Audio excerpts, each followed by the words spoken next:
নামাজ পড়তে টাকা লাগে না, নামাজ পড়তে ধনী হওয়া লাগে না, নামাজ পড়তে ফর্সা হওয়া লাগে না, নামাজ পড়তে হাত পা থাকা জরুরি নয়, নামাজ পড়তে মানে প্রতি ওয়াক্তে গোসল করা জরুরি নয়, নামাজ পড়তে দিনক্ষণ অপেক্ষা করে জেগেই থাকতে হবে, বসেই থাকতে হবে, দাঁড়িয়েই থাকতে হবে, কতক্ষণ ঘন্টার পর ঘন্টা তওয়াফ করতে হবে, এই ধরনের কোনো শর্ত নেই।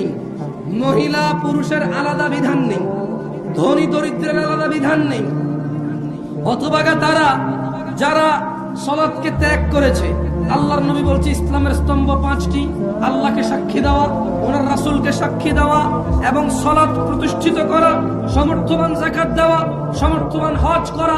11 মাস শেষে 1 মাস রোজার মাস যারা পেল তারা রোজা রাখবে, যারা তারাই হচ্ছে মুসলমান।